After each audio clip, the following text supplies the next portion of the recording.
Ruas TV, rutin walaupun sedikit. Bismillahirrahmanirrahim. Assalamualaikum warahmatullahi wabarakatuh. Alhamdulillahirabbil alamin wa bihi nasta'inu ala umuri dunya waddin. Asyhadu an la ilaha illallah wahdahu la syarikalah wa asyhadu anna Muhammadan abduhu wa rasuluh. Allahumma salli ala nabiyyina Muhammad wa ala alihi wa ashabihi wa man tabi'ahum bi ihsanin ila yaumiddin, amma ba'd.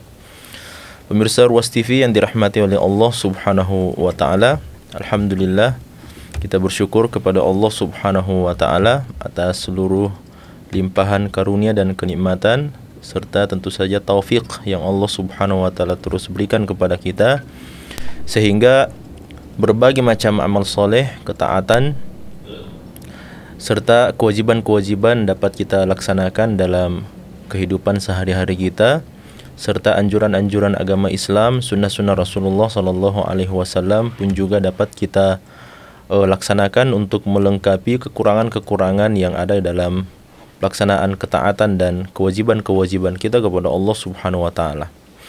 Salawat dan salam semoga senantiasa terhaturkan kepada baginda Rasulullah Muhammad SAW, qudwah hasanah dan contoh suri tauladan kita semua yang mengajarkan seperti apa adab-adab seorang muslim terhadap dirinya sendiri dan terhadap orang yang lain sebagai insan yang hidup bermasyarakat dan hidup bersosial, hidup di tengah-tengah sekumpulan manusia atau makhluk Allah Subhanahu wa taala yang lainnya, sehingga Rasulullah SAW menjadi contoh terbaik dalam kehidupan kita ini untuk kita melewati hari-hari kita dengan penuh keridaan dari Allah Subhanahu wa taala karena kita telah mencontoh kepada baginda Rasulullah SAW.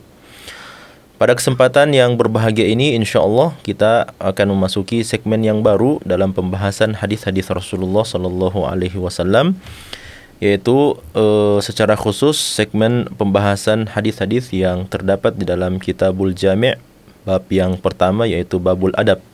Ya, sebagai maklumat bagi kita semuanya bahwa Kitabul Jami' ini adalah kitab yang dikarang oleh salah seorang ulama kita, yaitu Al-Imam Al-Hafidh Ibnu Hajar Al-Asqalani rahmatullah alaihi, di mana Kitabul Jami' ini sebenarnya adalah kitab yang paling terakhir yang disebutkan oleh Al-Imam Ibnu Hajar Al-Asqalani dalam kitab beliau Bulughul Maram. Nah, di mana kitab Bulughul Maram ini disusun oleh beliau berdasarkan dengan pembahasan-pembahasan fikih. Lalu kemudian di akhir dari pembahasan fikih-fikih tersebut, beliau menutupnya dengan mengangkat sebuah kitab yang disebut sebagai Kitabul Jami', yaitu kitab yang mengumpulkan beberapa pembahasan-pembahasan penting, beberapa pembahasan-pembahasan urgen, di mana salah satu di antara pembahasan tersebut adalah persoalan adab seorang muslim, baik itu terhadap dirinya sendiri dan adab dia terhadap orang yang lainnya. Nah, untuk pembahasan kali ini insyaallah kita akan menjelaskan salah satu di antara adab yang Rasulullah SAW pernah sabdakan kepada para sahabat beliau sebagaimana disebutkan oleh Imam Ibnu Hajar dalam Kitabul Jami' beliau ini, yang diriwayatkan dari Abu Hurairah radhiyallahu taala anhu. Beliau mengatakan, An-Nabi Hurairah radhiyallahu anhu qala Rasulullah sallallahu alaihi wasallam. Dari Abu Hurairah, semoga Allah meridai beliau, Rasulullah sallallahu alaihi wasallam bersabda, Haqqul muslimi 'alal muslimi sittun. Hak seorang muslim atas muslim yang lainnya ada 6. Idza laqitahu fasallim alaihi, apabila engkau bertemu dengan seorang muslim maka engkau harus memberikan salam kepadanya. Wa idza da'aka fa'ajibhu, dan apabila dia mengundangmu maka penuhilah undangannya. Wa idza stansahaka fansahhu, dan apabila dia memintamu memberikan nasihat maka nasihatilah dia. Wa idza atasa fahamidallaha fasammithu, apabila dia bersin kemudian dia mengucapkan hamdalah kepada Allah Subhanahu wa taala maka balaslah ucapannya tersebut atau doakanlah dia. Wa idza marida fa'udhu, dan apabila dia sakit maka junglah dia. Wa idza mata fatba'hu, dan apabila dia meninggal dunia maka antarkanlah atau iringilah jenazahnya. Hadis ini adalah hadis yang sahih diriwayatkan oleh Al-Imam Muslim.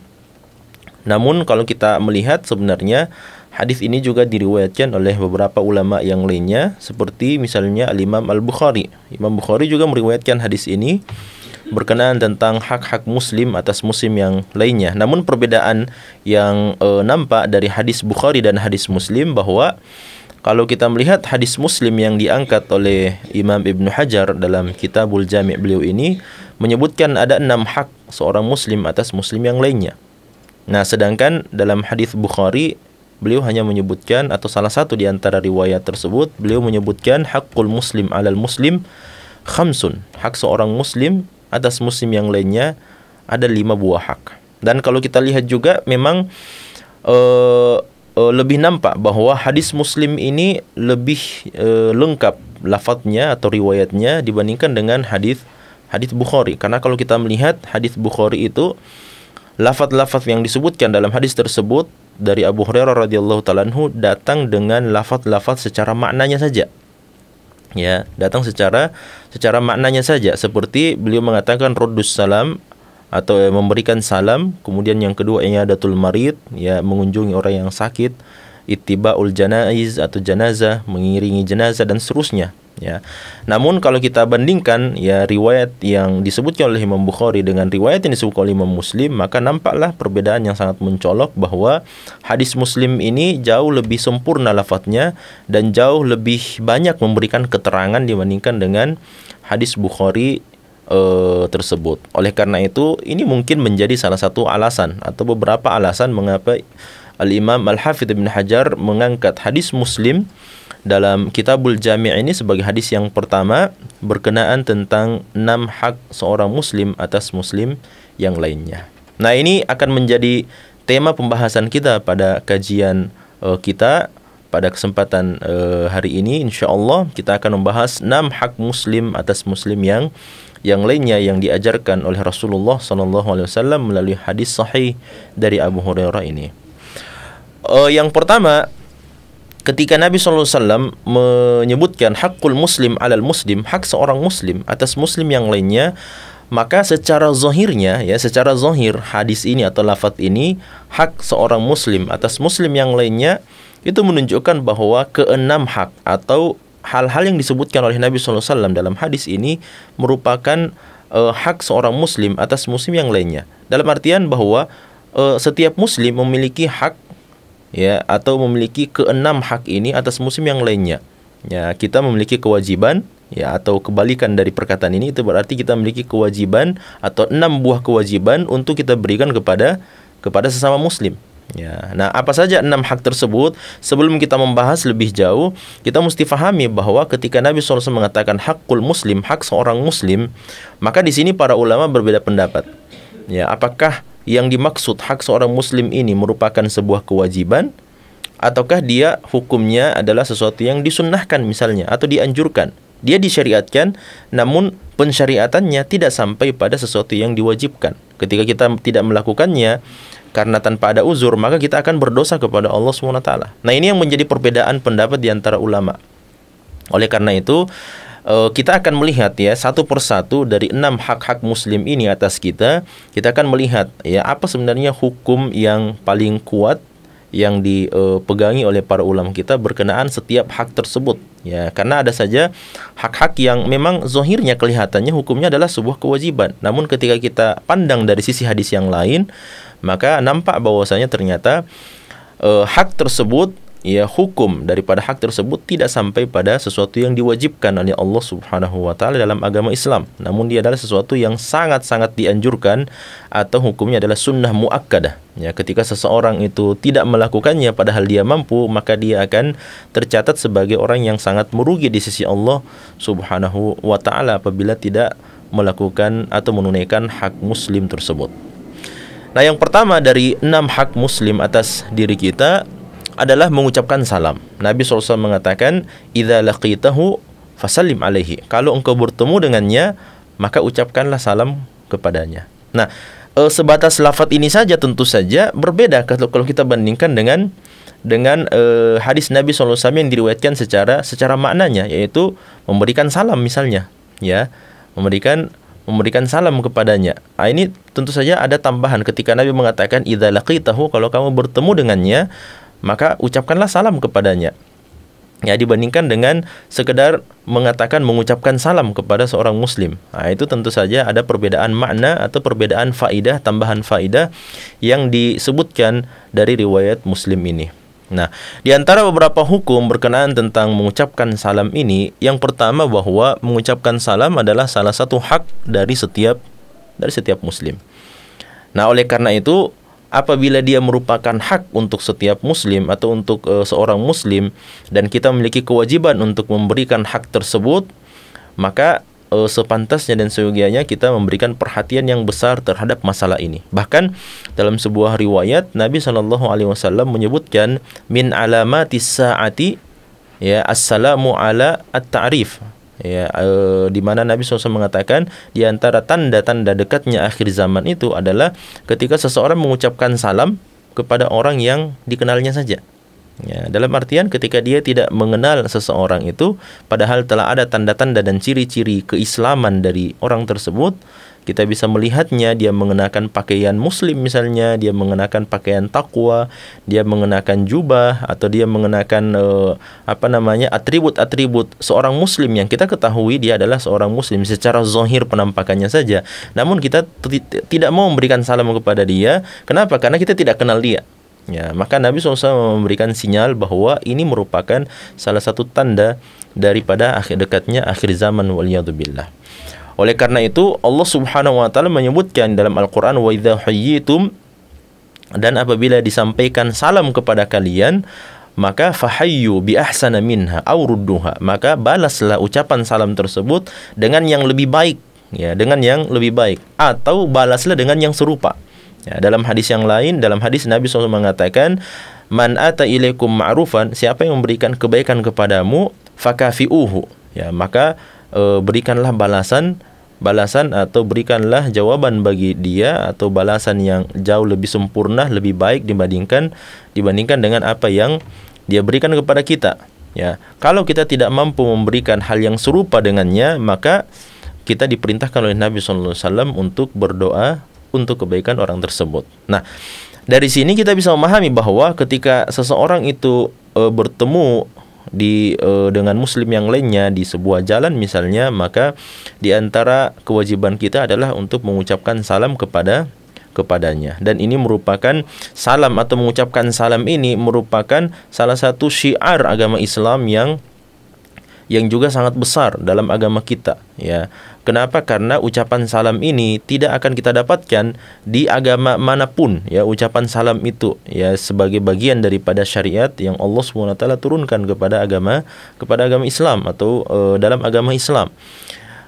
Sehingga mengucapkan salam ini menjadi salah satu di antara adab seorang muslim terhadap muslim yang lainnya, dan itu merupakan pertanda bahwasannya ketika kita mengucapkan salam kepada saudara kita, maka itu berarti sama saja bahwa kita mengatakan engkau akan selamat dari mara bahaya dan keburukan serta kejahatan jiwa dan diri saya.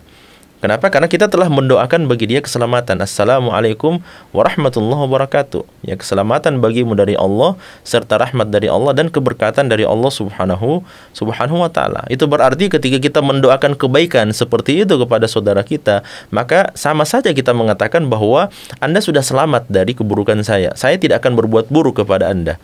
Ya, nah inilah yang kemudian mesti kita fahami dengan baik, bahwa karena terkadang kita mengucapkan salam kepada sesama muslim, kepada saudara-saudari kita, namun kita tidak faham dengan apa makna salam itu.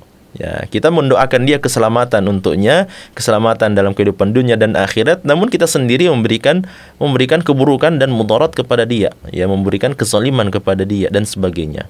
Nah, kemudian yang kedua, hukum memulai salam adalah sunnah muakkadah, sedangkan menjawabnya adalah wajib. Ya. Nah, di sini perbedaan pendapat di antara ulama kita. Sebagian ulama ada yang melihat karena mengucapkan salam itu kepada seorang muslim adalah merupakan hak untuk dia, maka itu berarti secara zahir hadis ini kita bisa memahami bahwasanya mengucapkan salam kepada seorang muslim hukumnya adalah wajib. Ya, dan begitu juga dengan membalas salamnya. Namun kalau kita lihat dalam hadis-hadis yang lainnya, maka para ulama kita mengatakan bahwa mengucapkan salam kepada seorang muslim hukumnya adalah sunnah muakkadah, sangat-sangat dianjurkan, sedangkan menjawab salam itulah yang merupakan kewajiban. Makanya ulama kita mengatakan yang mana yang lebih afdol, mengucapkan salam atau menjawab salam? Ya, mengucapkan salam hukumnya sunnah muakkadah, sedangkan menjawab salam hukumnya adalah wajib. Ya, orang yang mengerjakan kewajiban tentu jauh lebih mulia dibandingkan yang mengerjakan sebuah sunnah atau sunnah muakkadah. Namun para ulama kita mengatakan tetap saja orang yang memulai salam itu adalah orang yang lebih utama. Kenapa? Karena dia telah mengucapkan sesuatu atau dia telah melakukan sesuatu yang menjadi sebab orang lain mendapatkan kesempatan untuk melakukan sebuah kewajiban. Ya, karena dia tidak akan mendapatkan keutamaan melakukan kewajiban, yaitu membalas salam, kecuali apabila kita memulai salam tersebut. Ya, oleh karena itu, memang memulai salam itu hukumnya sunnah muakkadah, namun keutamaannya tidak kalah dibandingkan dengan orang yang menjawab salam kita. Olehnya itu, mengucapkan salam dan menjawab salam ini dijelaskan oleh Nabi SAW secara lebih terperinci lagi, bahwa ketika seseorang itu mengucapkan salam kepada kita dengan mengatakan Assalamualaikum warahmatullahi wabarakatuh, maka seyogianya kita juga membalasnya dengan bacaan atau balasan yang sama, Waalaikumsalam warahmatullahi wabarakatuh. Dan jangan sampai ketika seseorang mengucapkan salam kepada kita dengan ucapan salam yang sempurna, lalu kita balas dengan yang lebih rendah. Ketika saudara kita mengucapkan Assalamualaikum warahmatullahi wabarakatuh, lalu kemudian kita balas dengan Waalaikumsalam warahmatullahi, atau sekadar Waalaikumsalam. Ya, maka ini tentu saja tidak sebagaimana anjuran agama Islam, bahwa ketika kita mendapatkan kebaikan dari orang lain, diantaranya adalah doa salam itu, maka kita mesti membalasnya dengan yang serupa. Ya, bahkan kalau bisa kita membalasnya dengan yang lebih afdal. Olehnya itu, ketika kita mendapatkan salam dari saudara kita, Assalamualaikum warahmatullahi wabarakatuh, maka kita balas dengan yang sempurna juga, Waalaikumsalam warahmatullahi wabarakatuh. Dan ucapan yang singkat, ucapan yang ringkas, ya, ucapan salam ini sangat ringkas, sangat mudah untuk kita sampaikan, namun pahalanya luar biasa. Dalam sebuah hadis yang sahih, Nabi SAW mengatakan, Assalamualaikum warahmatullahi wabarakatuh, itu di dalamnya tersimpan 30 kebaikan. Ya, kalau kita mengatakan Assalamualaikum warahmatullahi, maka di dalamnya ada 20 kebaikan. Kalau kita mengatakan Assalamualaikum, maka di dalamnya ada 10 kebaikan. Nah, sedangkan kita ini sangat-sangat membutuhkan dengan kebaikan yang sangat banyak.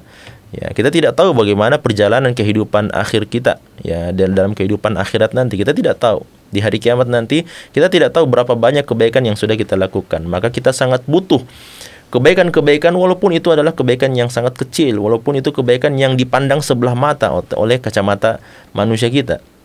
Namun kita mesti camkan bahwa kebutuhan kita akan pahala, ganjaran kebaikan di sisi Allah Subhanahu wa taala sangat-sangat besar, ya, dalam kehidupan akhirat kelak.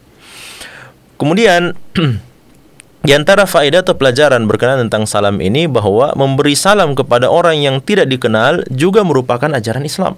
Ya, sebagaimana yang tadi kita sebutkan, bahwa mengucapkan salam kepada orang yang tidak kenal, orang yang kita tidak kenal, namun kita tahu bahwa dia adalah seorang muslim, maka tentu saja kita tetap disyariatkan, dianjurkan untuk mengucapkan salam kepadanya, agar kemudian kita tidak termasuk ke dalam orang-orang yang justru meramaikan tanda-tanda akhir zaman itu.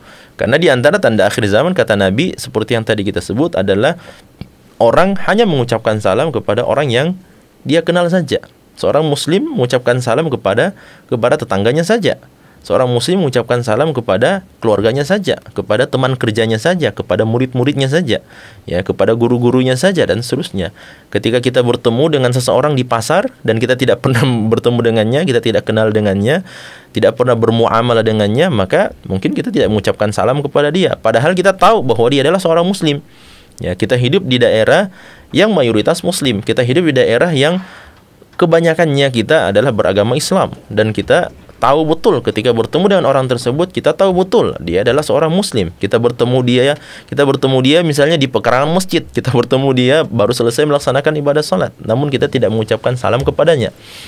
Maka ini tentu saja adalah hal yang mesti kita garis bawahi dalam kehidupan kita, bahwa jangan sampai kita mengucapkan salam hanya disebabkan karena kita mengenal orang tersebut. Ketika kita tidak kenal dia, maka kita enggan untuk mengucapkan kebaikan-kebaikan atau kata-kata yang baik itu. Padahal hakikat daripada mengucapkan salam itu sebenarnya adalah kita yang membutuhkan kebaikan itu.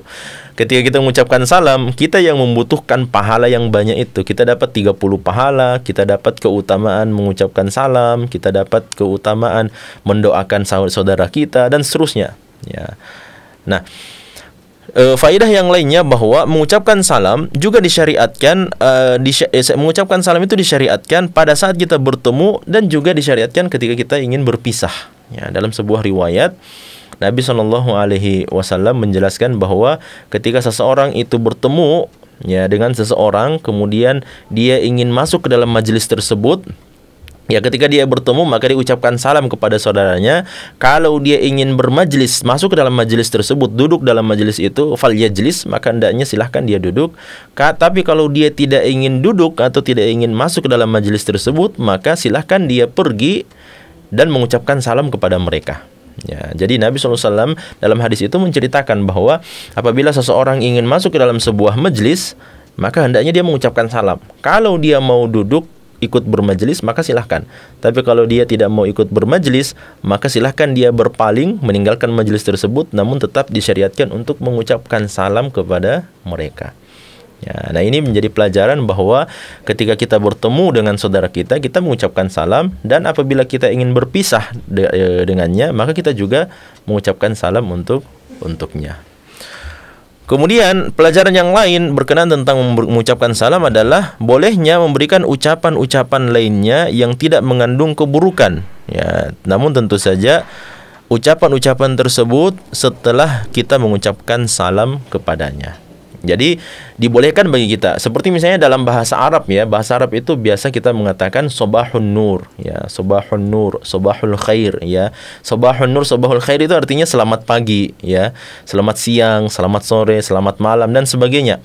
Nah, ini ucapan-ucapan keselamatan atau doa-doa yang seperti ini, kalau dia mengandung kata-kata, mengandung makna-makna yang baik dan tidak ada penyelewengan misalnya, atau tidak ada penyimpangan syariat dalam ucapan-ucapan itu, maka silahkan ya, dibolehkan bagi kita untuk mengucapkan doa-doa dan ucapan-ucapan tersebut. Namun harus dicamkan bahwa doa-doa itu, bacaan-bacaan itu, ungkapan-ungkapan itu semestinya diucapkan, disampaikan setelah kita terlebih dahulu mengucapkan salam kepada saudara kita. Ya, maka ucapan salam itulah yang paling pertama kita ucapkan. Assalamualaikum warahmatullahi wabarakatuh. Selamat pagi saudara-saudara sekalian, selamat pagi atau selamat siang teman-teman sekalian, dan seterusnya. Maka itu adalah hal yang diperbolehkan. Kemudian ada pelajaran yang lain bahwa ketika kita bertemu dengan seseorang dan kita tahu dia adalah non muslim misalnya, maka apa hukumnya? Boleh tidak kita mengucapkan salam kepada dia? Nah, ulama kita menjelaskan bahwa ketika kita bertemu dengan seorang non muslim, orang kafir, dan kita tahu bahwa dia adalah non muslim, maka kita tidak disyariatkan untuk mengucapkan salam kepada mereka. Ya, kita tidak disyariatkan untuk mengucapkan salam kepada mereka. Bahkan dalam hadis Nabi SAW mengatakan, la tabda'u al-yahuda wan nasara bisalam. Jangan kalian mengucapkan atau memberikan ucapan salam kepada orang-orang Yahudi dan orang-orang Nasrani, kepada orang-orang non-muslim. Namun apabila mereka mengucapkan salam atau mengucapkan ucapan-ucapan perkataan yang baik kepada kita secara umum seperti ucapan yang tadi kita sebutkan, selamat pagi, selamat siang dan seterusnya, maka tidak ada masalah apabila kita mendoakan atau apabila kita membalas ucapan tersebut. Mudah-mudahan itu menjadi sebab orang tersebut tertarik hatinya untuk memeluk ke dalam agama Islam. Kemudian hak yang kedua, berdasarkan hadis Abu Hurairah radhiyallahu taala anhu ini, yang kedua adalah memenuhi undangan, di mana Nabi SAW mengatakan, wa idza da'aka fa'ajibhu. Apabila seorang muslim mengundang kita, ya, mengajak kita, memanggil kita untuk memenuhi undangannya, fa'ajibhu, maka jawablah panggilan tersebut atau jawablah undangan tersebut, penuhilah undangan tersebut. Nah, secara zahir hadis ini memang kelihatannya menjawab atau memenuhi panggilan undangan tersebut hukumnya wajib. Makanya kita katakan bahwa memenuhi undangan itu hukumnya sunnah sebenarnya. Ya, hukum asalnya dia adalah sebuah syariat yang disunnahkan dalam agama Islam dan tidak sampai hukumnya pada sebuah kewajiban. Dan ini juga tentu saja diperselisihkan oleh para ulama kita. Sebagian ulama melihat bahwa apapun jenis undangannya, maka wajib bagi kita untuk memenuhi undangan tersebut apabila kita tidak punya uzur.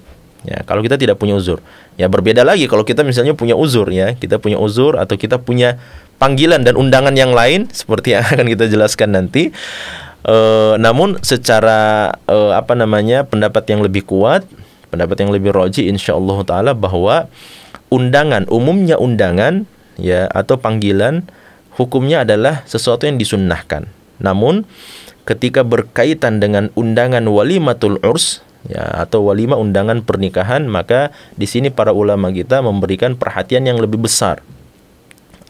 Dan mereka mengatakan bahwa memenuhi panggilan atau memenuhi undangan walimatul urus, undangan pernikahan, hukumnya adalah sebuah kewajiban. Kalau kita tidak memiliki udzur untuk tidak mendatanginya, maka kita berdosa kepada Allah Subhanahu wa taala. Ya, sebagaimana hadis Nabi SAW di mana Rasulullah SAW mengatakan, siapa yang tidak memenuhi undangan pernikahan, undangan walimatul urus, maka tanpa ada uzur yang dibenarkan, maka dia telah berbuat maksiat kepada Rasulullah SAW. Nah, dari hadis itulah para ulama kita memahami bahwa kalau kita diundang untuk menghadiri undangan pernikahan, maka wajib hukumnya untuk memenuhi undangan tersebut. Ya, selama memang tidak ada uzur untuk meninggalkan undangan tersebut.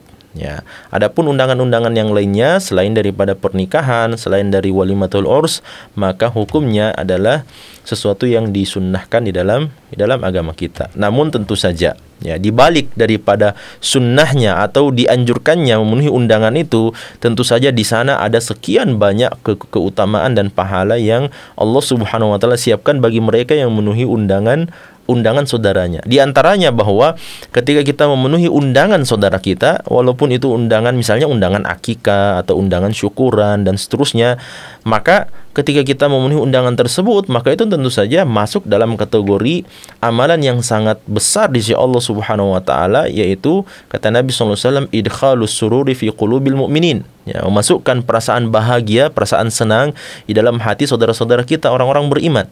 Nah, ketika kita memenuhi undangan tersebut, undangan akikah, undangan syukuran dan sebagainya, maka kita akan memberikan kebahagiaan tersendiri dengan kehadiran kita itu, dengan menyaksikan prosesi akikahnya, dengan menyaksikan prosesi syukurannya, dengan menyaksikan prosesi berbagai macam undangan-undangan yang dilakukan oleh kaum muslimin. Maka dari sisi itu, meskipun hukumnya adalah sunnah, namun tentu saja seseorang yang memenuhi undangan saudaranya akan mendapatkan kelebihan dan tambahan keutamaan di sisi Allah Subhanahu wa taala.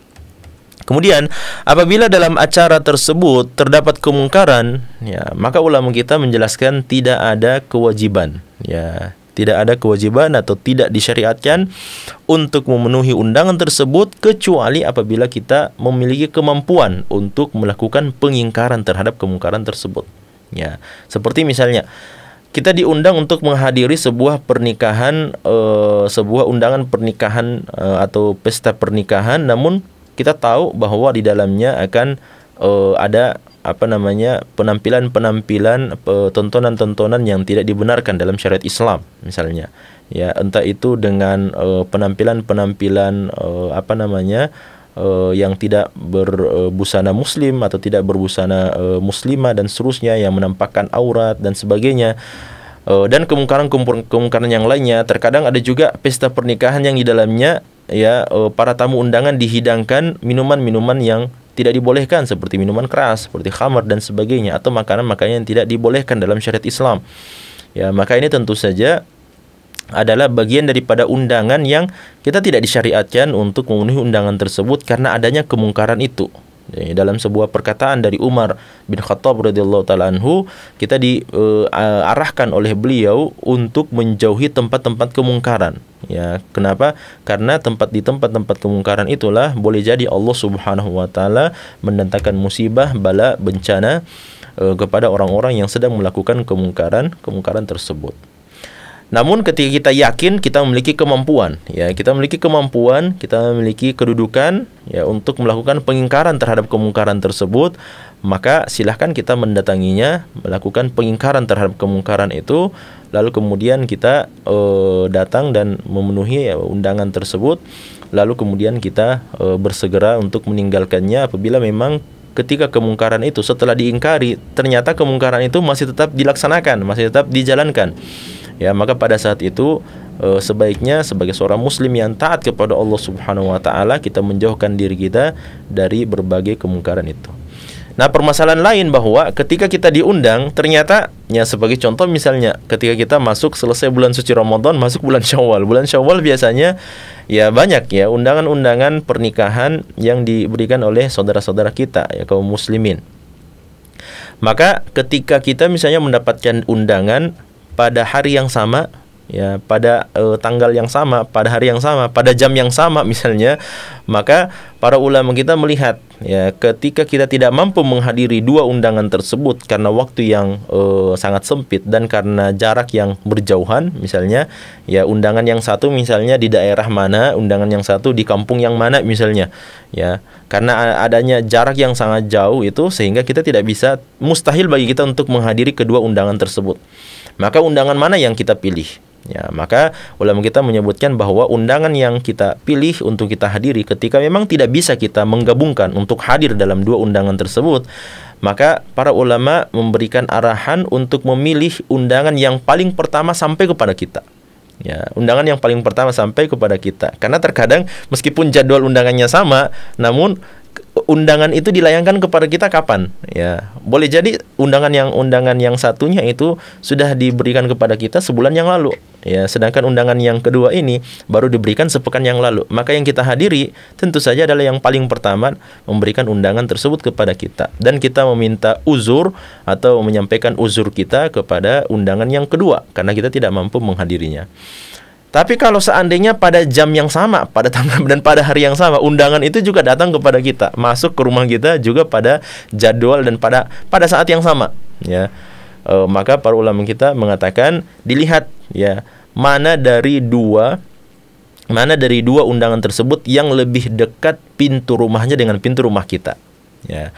Jadi terkadang kita diundang oleh tetangga kita, ya, oleh tetangga kita. Maka kita melihat ya dari dua tetangga kita ini mana yang lebih dekat pintu rumahnya dengan pintu rumah kita. Ya, kenapa? Karena semakin dekat pintu rumah dia dengan pintu rumah kita, maka hak dia sebagai tetangga kita itu jauh lebih besar. Ya, karena ulama kita mengatakan bahwa tetangga itu adalah orang yang tinggal di sekitar kita. Sebagian ulama justru bahkan memberikan perhitungan. Ya, kalau mau tahu tetangga kita, maka lihatlah, hitunglah dari pintu rumah kita 40 rumah ke sebelah kanan, ke kiri, ke depan dan ke belakang, itulah tetangga kita. Ya, semakin banyak jumlah pintunya, maka semakin jauh dia dari hak tetangga kita. Semakin dekat dia pintu rumahnya dengan pintu rumah kita, maka dia adalah tetangga dekat kita. Ya, oleh karena itu, ketika dua undangan ini datang dari dua pintu yang berbeda, tentu saja yang pertama itu datang dari pintu yang kedua, ya, artinya ada dua pintu selisih dari rumah kita, sedangkan yang satunya itu datang dan berasal dari pintu yang ke-10 dari rumah kita, maka tentu saja yang kita dahulukan adalah undangan yang datang dari pintu yang hanya berselisih dua pintu saja. Ya, nah ini diantara cara yang disebutkan oleh para ulama kita ketika kita berhadapan dengan kondisi seperti ini. Kenapa? Karena memenuhi undangan dan tidak memenuhi undangan itu adalah masalah yang sangat sensitif. Ya, ketika seseorang saudara kita telah mengundang kita, maka sangat besar harapannya untuk kita bisa hadir, ya, memberikan kemeriahan dan memasukkan perasaan senang kepada saudara kita. Kemudian yang lainnya adalah memberikan nasihat. Ya, di mana Nabi SAW mengatakan wa idastansohaka fansohu. Apabila seorang muslim meminta untuk dinasihati, dan ini tentu saja adalah di antara ciri yang memang sangat zahir dan sangat tampak di masa Nabi SAW. Namun belakangan ini mungkin sudah semakin sedikit orang-orang yang melakukan amalan ini, ya, meminta untuk dinasihati. Ya, bahkan umumnya terkadang kita tidak mau dinasihati. Ya, umumnya seperti itu. Ya, namun ketika ada seseorang yang datang kepada orang lain lalu kemudian mengatakan, saudaraku, akhi, ya, tolong nasihati saya. Ya, saya banyak melakukan kesalahan, kekurangan dan seterusnya. Kira-kira apa saja ya yang bisa saya lakukan untuk menutupi kekurangan-kekurangan, kekhilafan-kekhilafan saya? Maka nasihatilah saya. Ya, umumnya kita meminta nasihat kepada seseorang yang ahli dalam persoalan bisnis. Ya, ketika kita bergelut dengan bisnis tertentu, kita datang dan minta nasihat kepada seorang pebisnis yang telah kaya raya, yang telah sukses. Namun ketika kita berhadapan dengan dosa-dosa kita, kesalahan-kesalahan kita, banyaknya kekurangan-kekurangan kita dalam persoalan ketakwaan kita kepada Allah SWT, persoalan dunia dan akhirat atau persoalan akhirat kita, terkadang kita justru menutup kedua telinga kita dan tidak mau mendengar nasihat saudara-saudara kita.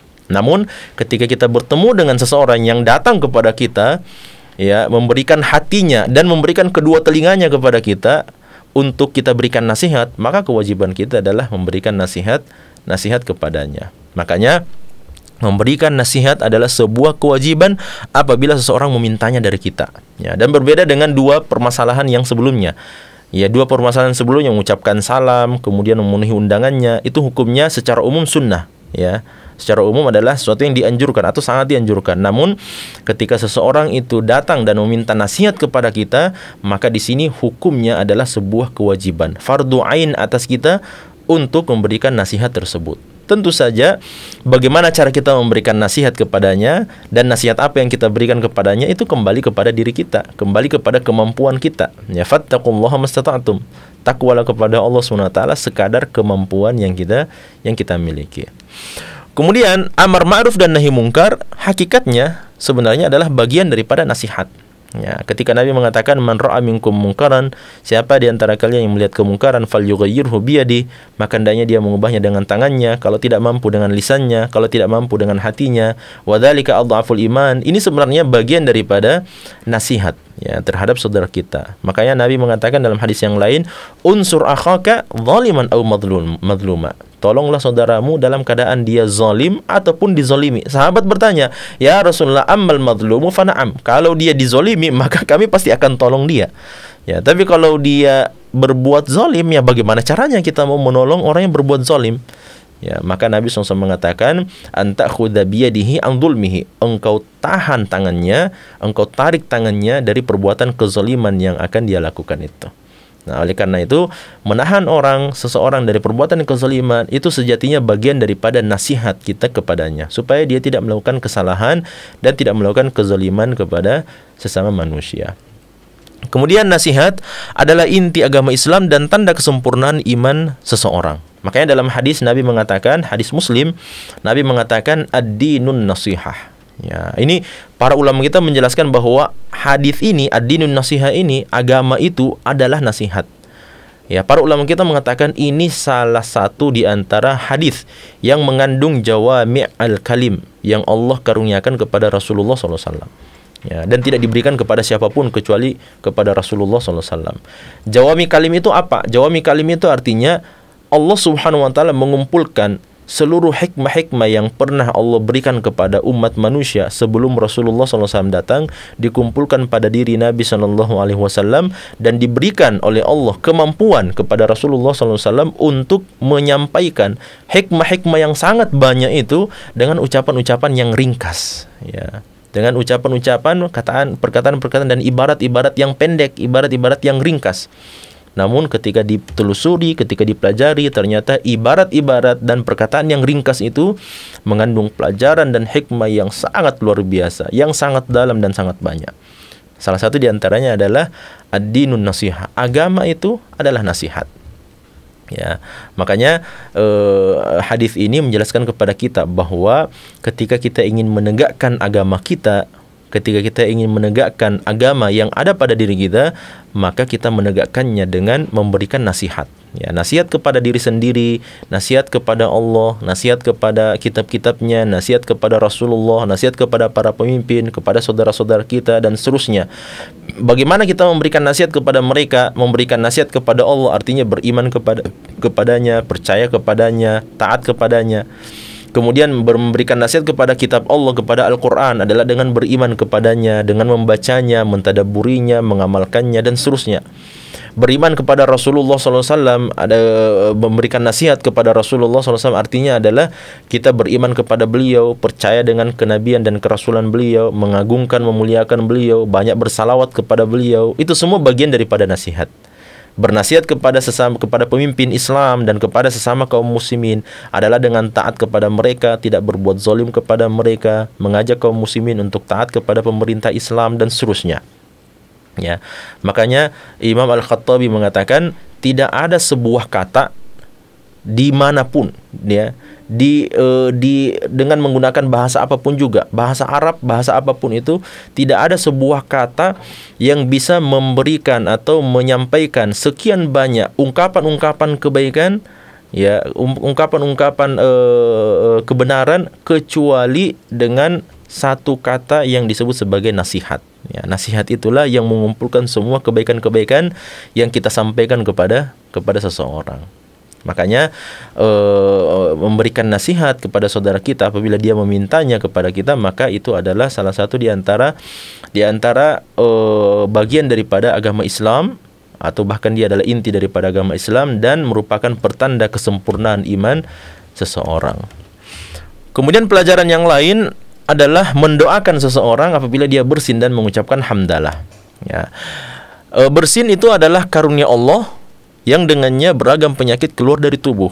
Ya, dalam salah satu penelitian itu telah disebutkan bahwa ketika seseorang bersin sekali, maka ada puluhan ribu bakteri yang keluar dari tubuhnya. Ya, bukan hanya dari rongga hidungnya atau dari mulutnya saja, namun dari seluruh tubuhnya. Ketika dia telah berkumpul dan ada saatnya, ada masanya, maka tubuh itu akan mengeluarkan dan menolak kotoran-kotoran, bakteri-bakteri, mikroorganisme tersebut untuk keluar dari tubuh kita. Sehingga apa, ulama kita menjelaskan bahwa kewajiban kita setelah bersin sebenarnya adalah bertahmid, ya, memuji Allah Subhanahu wa taala, bersyukur kepada Allah Subhanahu wa taala. Kenapa? Karena ketika kita bersin, maka itu berarti pertanda bahwa Allah Subhanahu wa taala sedang memberikan karunia, kenikmatan kepada kita. Karunia itu apa? Adalah sehatnya tubuh kita, sehatnya diri kita, dengan keluarnya bakteri-bakteri, virus-virus yang mungkin bersarang di hidung kita, bersarang di mulut kita, atau bersarang di tubuh kita secara umum. Nah, salah satu di antara hak muslim atas diri kita adalah ketika dia bersin dan mengucapkan hamdalah, maka kita punya kewajiban untuk mendoakan dia. Ya, bagaimana caranya adalah dalam hadis yang lain Nabi mengatakan apabila seseorang itu bersin dan mengucapkan alhamdulillah falyaqul lahu akhuhu, maka hendaknya saudaranya mengucapkan, mendoakan kepada dia yarhamukallah, semoga Allah merahmatimu. Ya, wal yaqul lahu akhuhu, dan hendaknya orang yang bersin itu tadi yang didoakan yarhamukallah membacakan doa juga kepada saudaranya yahdikumullah wa yuslihu balakum, semoga Allah memberikan petunjuk kepadamu dan memperbaiki urusanmu. Dan ini menarik dalam agama kita ini. Ya, tidak ada agama yang Masya Allah hanya disebutkan karena bersin saja akhirnya kita saling mendoakan antara yang satu dengan yang lain. Coba silahkan kita teliti. Coba silakan kita masuk atau kita pelajari agama-agama yang lain atau sekte-sekte atau pemikiran-pemikiran yang lainnya. Coba diteliti dan dicari. Ya, apa kira-kira ada yang seperti ini dalam agama mereka. Ya, hanya disebutkan karena bersin saja kita saling mendoakan antara yang satu dengan yang lain. Dan doa yang kita panjatkan yang diajarkan oleh Nabi juga luar biasa. Ketika kita berdoa kepada Allah dengan mengucapkan alhamdulillah, segala puji hanya milik Allah Subhanahu wa taala, kita doakan saudara kita yarhamukallah, semoga Allah merahmatimu. Ya, dan doa semoga Allah Subhanahu wa taala merahmatimu itu berarti kita meminta kepada Allah Subhanahu wa taala agar Allah Subhanahu wa taala memberikan tambahan keselamatan dan tambahan rahmat untuk orang tersebut. Kenapa? Karena dia bersin saja dan mengucapkan hamdalah itu sudah merupakan karunia dari Allah Subhanahu wa taala, sudah merupakan kenikmatan yang sangat besar dari Allah. Maka kita minta kepada Allah tambahan karunia, tambahan rahmat dari Allah Subhanahu wa taala untuk orang tersebut.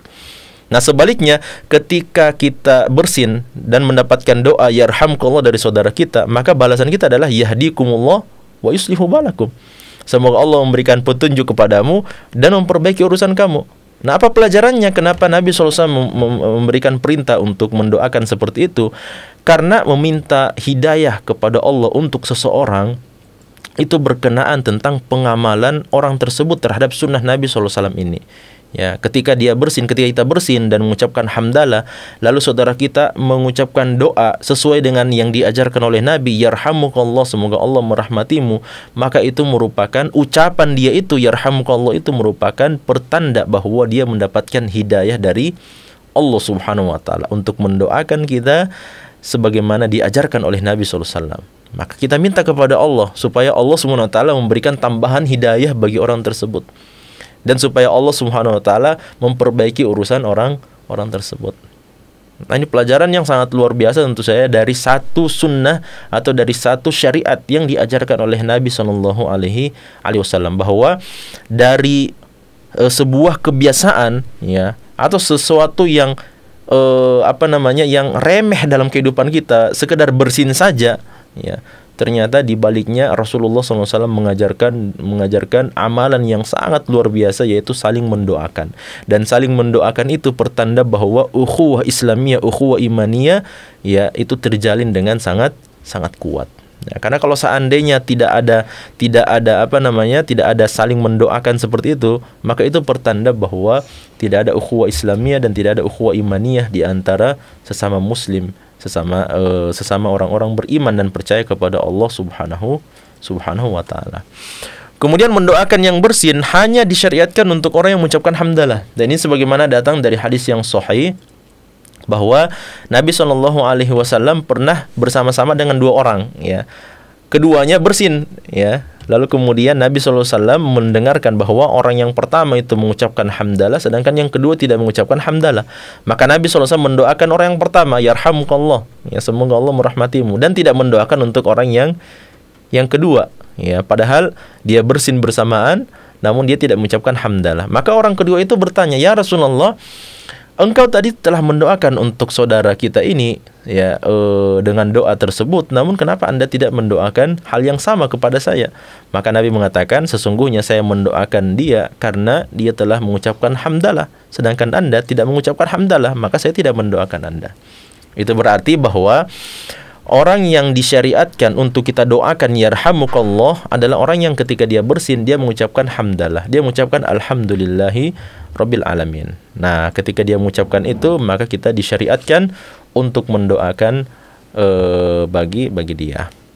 Kemudian mendoakannya itu hukumnya adalah sunnah muakkadah, dan ada juga yang memandangnya adalah sebuah kewajiban. Nah, oleh karena itu, karena memang adanya perbedaan pendapat di antara ulama kita, namun syahidnya bahwa mendoakan itu adalah salah satu di antara hak saudara kita untuk kita doakan, untuk kita berikan kebaikan tersebut ketika dia bersin dan mengucapkan hamdalah kepada Allah Subhanahu wa ta'ala. Dan ini menjadi pelajaran juga bahwa ketika kita bersin dan kita mengucapkan hamdalah, maka ucapkanlah hamdalah itu dengan suara yang cukup lantang, supaya orang-orang yang berada di sekitar kita mendengarkan suara tersebut, ya, mendengarkan ucapan hamdalah tersebut. Ya, karena kalau kita bersin dan mereka tidak mendengarkan bacaan hamdalah dari kita, maka mungkin mereka tidak akan mendoakan kita. Dan ini kesempatan, ya, ini kesempatan di balik dari ketidaksengajaan kita. Ya, ketika kita bersin, ya, umumnya kan kita bersin karena sesuatu yang tidak kita sengaja. Ya, di balik ketidaksengajaan kita itu, kita memuji kepada Allah dapat pahala. Ya, dan dengan memuji Allah Subhanahu wa taala dan ketidaksengajaan tersebut, kita mendapatkan doa dari saudara-saudara kita. Nah, ini tentu saja adalah pelajaran yang luar biasa dari agama Islam, agama kita ini, agama Rasulullah SAW ini, di mana kita bisa mendapatkan sekian banyak atau terdapat dan terbuka pintu yang sangat banyak di hadapan kita untuk bisa melakukan dan mendapatkan ganjaran pahala di sisi Allah Subhanahu wa taala. Kemudian yang kelima adalah menjenguk orang yang sakit. Ya, menjenguk orang yang sakit ini hukumnya adalah sunnah muakkadah, namun dapat menjadi wajib jika yang sakit adalah keluarga seperti orang tua kita. Ya, jadi hukum asalnya bahwa dia adalah sunnah muakkadah. Namun ketika yang sakit itu adalah keluarga kita, misalnya orang tua kita, ataukah misalnya saudara kita, saudari kita, dan seterusnya, atau paman, bibi dan sebagainya, maka hukumnya berubah menjadi sebuah kewajiban. Secara umum semua jenis penyakit yang diderita seseorang itu disyariatkan untuk kita jenguk. Ya, karena Nabi SAW mengatakan wa idza marida fa'udhu, dan apabila dia sakit, seorang muslim sedang sakit, maka jenguklah dia. Dan di sini Nabi SAW tidak sebutkan sakit apa dia, ya, apakah dia sakit gigi kah misalnya, ya, sakit gigi itu adalah sakit yang paling dramatis, ya. Ya, kenapa? Karena sakitnya tidak bisa ditahan, sedangkan orang lihat kita biasa-biasa saja. Ya, beda kan kalau dia sakit karena kecelakaan. Ya, memang di sana ada istilahnya ada faktor rasa iba karena melihat misalnya kaki patah, tangan patah dan sebagainya, melihat infus opname dan seterusnya. Orang akan langsung merasa iba dengan keadaan kita. Tapi subhanallah sakit gigi itu ya sangat dramatis. Ya, orang lihat kita biasa-biasa saja, penampilan kita normal-normal saja, tapi sakitnya di dalam itu yang sangat membuat kita miris dan tidak bisa menahannya. Oleh karena itu semua jenis penyakit, ya, sampai penyakit yang menular sekalipun. Namun kita sebutkan di sini bahwa ketika kita menjenguk seseorang, maka kita menjenguknya dengan tetap menjaga ketentuan yang berlaku. Ya, karena ada hadis yang lain, Nabi SAW mengatakan, hadisnya sahih, wa firra minal majzumi firaraka minal asad. Berlarilah kamu, selamatkan dirimu dari penyakit kusta sebagaimana kamu melarikan diri dari seekor singa. Ya, kenapa kita diperintahkan oleh Nabi melarikan diri dari penyakit kusta? Karena memang penyakit kusta itu adalah penyakit menular. Ya, tapi penularan penyakit itu tentu saja la adwa, tidak ada yang namanya penyakit menular dengan sendirinya kecuali atas izin dari Allah Subhanahu wa taala.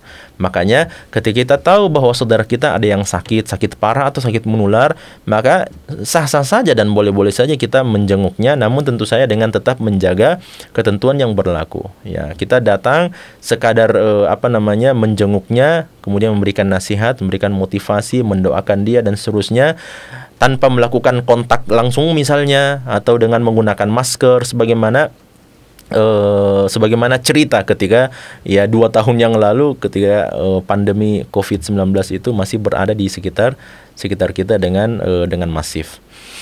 Kemudian disyariatkan juga untuk menjenguk si sakit itu pada hari pertama dan bukan sejak hari ketiga. Ya, karena memang ada hadis Nabi SAW yang mengatakan, memerintahkan kita kalau kita ingin menjenguk orang yang sakit, maka kita jenguk dia pada hari ketiga dia sakit.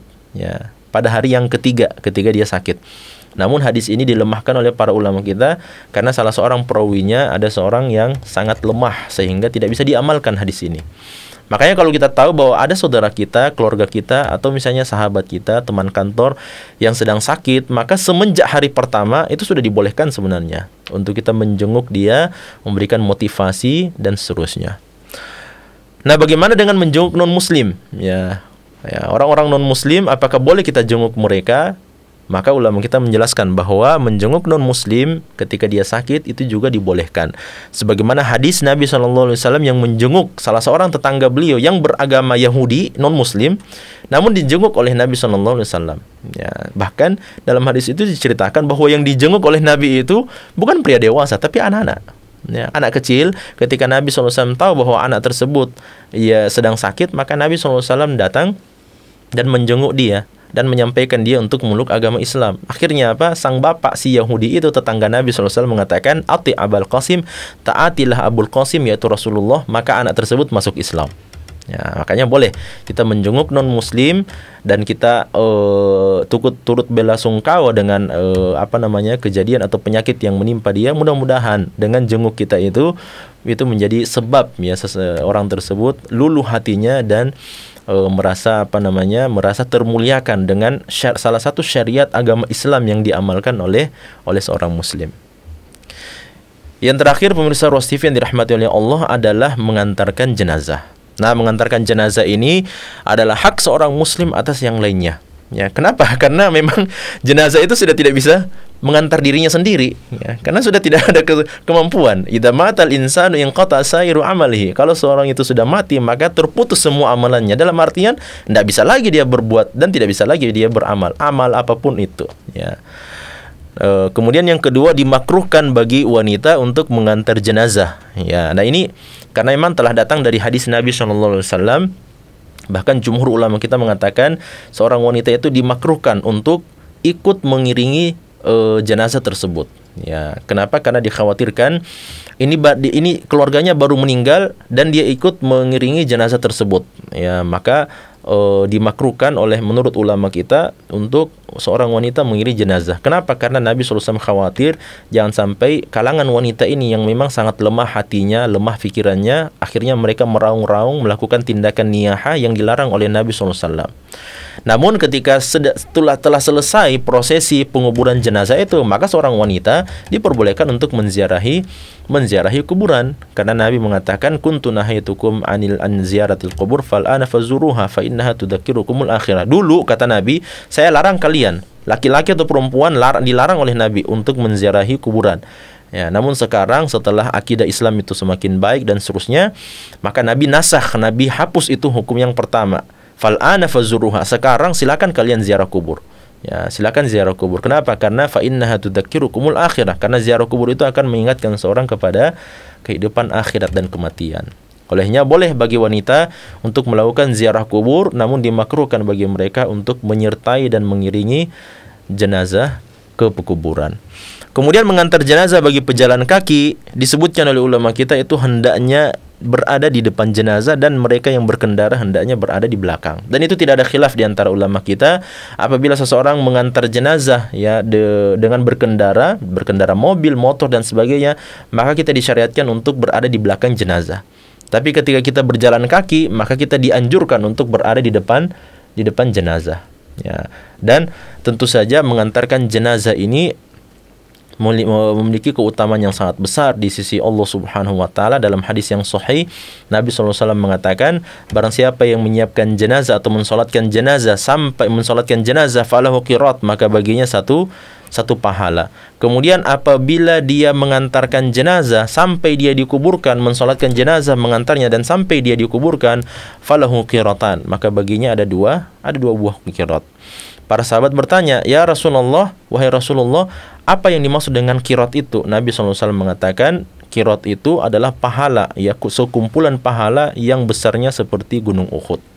Nah, ini tentu saja adalah kesempatan besar yang Allah SWT berikan kepada kita apabila kita mengetahui sebagian di antara keluarga atau misalnya tetangga kita, masyarakat muslim di sekitar kita ada yang meninggal dunia dipanggil oleh Allah SWT, maka itu adalah kesempatan untuk mendapatkan ganjaran pahala yang sangat besar di sisi Allah Subhanahu wa taala dengan menunaikan hak-hak saudara-saudara kita itu. Nah, ini yang dapat kita sampaikan. Mudah-mudahan ada manfaat dan pelajaran berharga dari hadis yang pertama dari Kitabul Jami' ini. Kita dengarkan terlebih dahulu pertanyaan yang masuk pada kesempatan kali ini.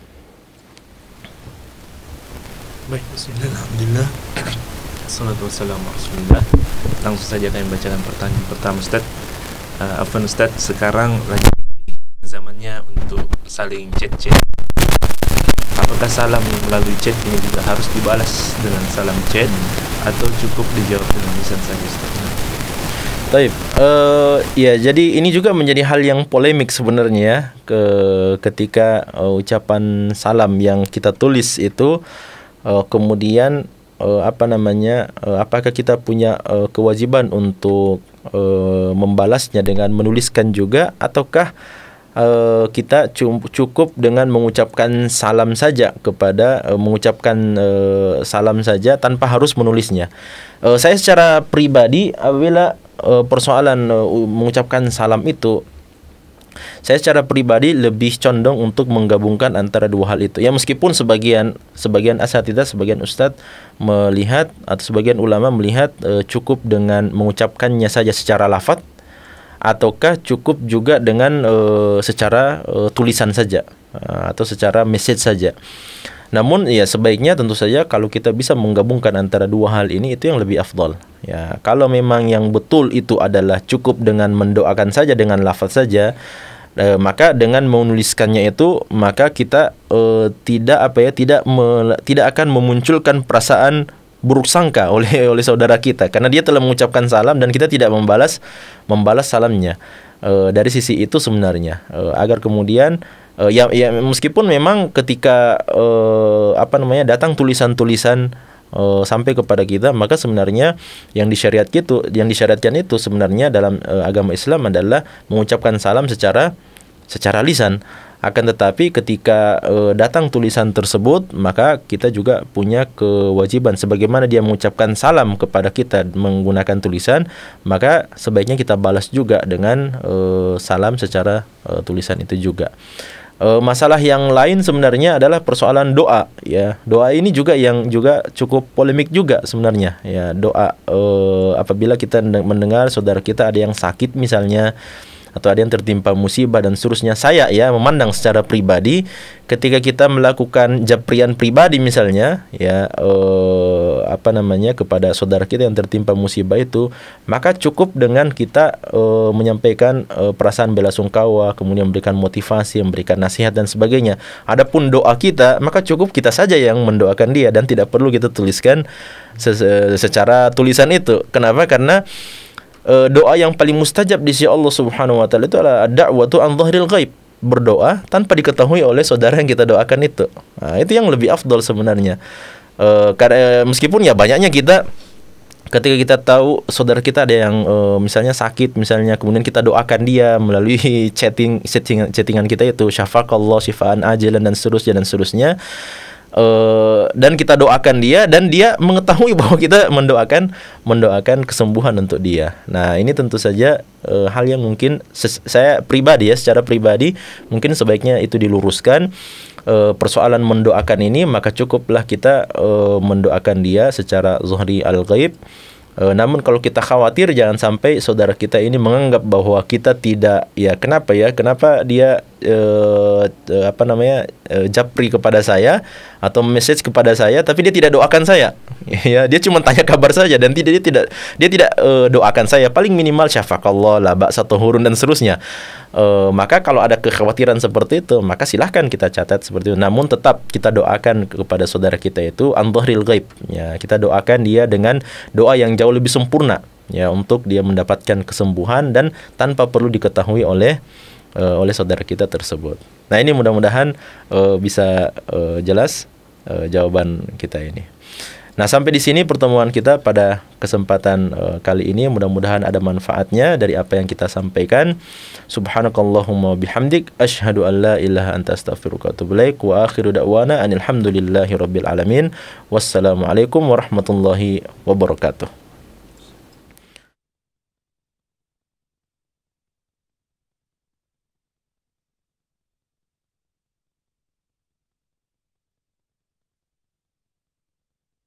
أعوذ بالله من الشيطان الرجيم